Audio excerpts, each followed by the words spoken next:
काला पहाड़, एक ऐसा गांव जो नक्शे में तो मौजूद था, लेकिन वहां जाने की हिम्मत बहुत कम लोग करते थे।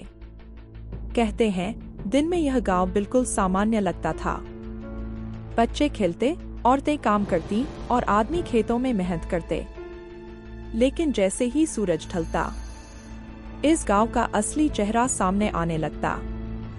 करीब 10 साल पहले की बात है। एक पत्रकार था अर्जुन, जिसे अजीब और रहस्यमय जगहों पर जाने का शौक था। एक दिन उसे इस गांव के बारे में पता चला कि यहाँ रात में लोग अचानक गायब हो जाते हैं, बिना किसी निशान के। पहले तो उसने इसे अफवाह समझा, लेकिन जब उसने पुराने रिकॉर्ड्स देखे तो उसके होश उड़ गए। हर साल 3 से 4 लोग बिना किसी सुराग के गायब हो जाते थे। अर्जुन ने फैसला किया, वह खुद इस गांव में जाएगा और सच्चाई का पता लगाएगा। वह शाम के समय काला पहाड़ पहुंचा। गांव में अजीब सी खामोशी थी। लोग उसे देखकर ऐसे घूर रहे थे जैसे वह कोई गलती कर रहा हो। एक बूढ़ा आदमी उसके पास आया और धीरे से बोला, बेटा, अगर जिंदा रहना चाहते हो तो रात होने से पहले यहां से चले जाओ। लेकिन अर्जुन तो सच्चाई जानने आया था। वह कैसे वापस चला जाता? उसने गांव में ही एक खाली घर में ठहरने का फैसला किया। जैसे जैसे रात होने लगी, गांव का माहौल बदलने लगा। दरवाजे बंद होने लगे, खिड़कियां कसकर जकड़ दी गईं। और सबसे अजीब बात, कोई भी इंसान रात में बाहर नहीं दिख रहा था। अर्जुन को यह सब बहुत अजीब लगा। उसने कैमरा चालू किया और घर से बाहर निकल गया। रात के करीब 11 बजे थे। गांव की गलियों में सन्नाटा था। बस दूर कहीं कुत्तों के रोने की आवाज आ रही थी। अचानक उसे एक औरत दिखाई दी, सफेद साड़ी में, धीरे धीरे चलते हुए। अर्जुन ने सोचा, शायद कोई गांव वाली होगी। वह उसके पीछे पीछे चलने लगा। लेकिन जैसे ही वह औरत एक पुराने खंडहर के पास पहुंची, वह अचानक गायब हो गई। अर्जुन के हाथ कांपने लगे। उसने चारों तरफ देखा, लेकिन वहां कोई नहीं था। तभी पीछे से किसी ने धीरे से उसका नाम पुकारा, अर्जुन।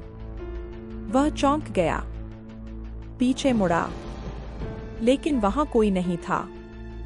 अब उसका डर बढ़ चुका था, लेकिन वह फिर भी हिम्मत करके आगे बढ़ा।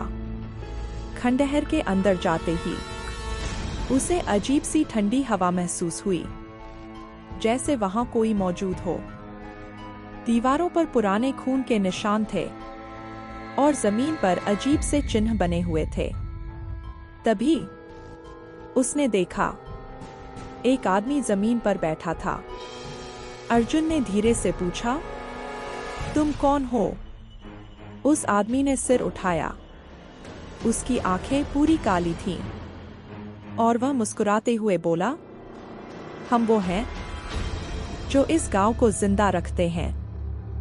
अर्जुन पीछे हटने लगा, लेकिन तभी दरवाजा अपने आप बंद हो गया।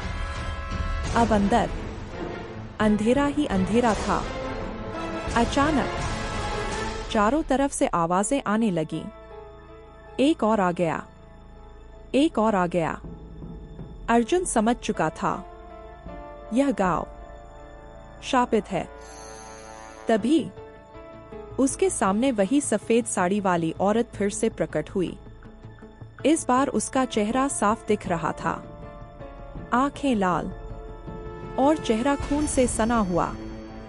वह धीरे धीरे अर्जुन की तरफ बढ़ने लगी। अर्जुन भागने लगा, लेकिन रास्ता ही गायब हो चुका था।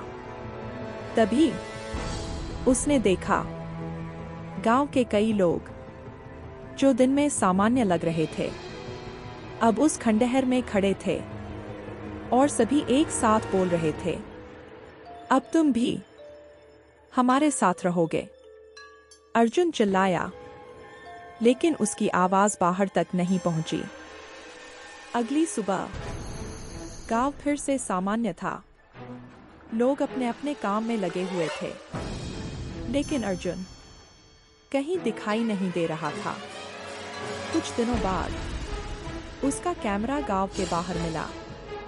उस कैमरे की आखिरी रिकॉर्डिंग में सिर्फ एक चीज दिखाई दे रही थी, अंधेरे में खड़ी कई परछाइयां और एक आवाज, यह गांव किसी को जाने नहीं देता।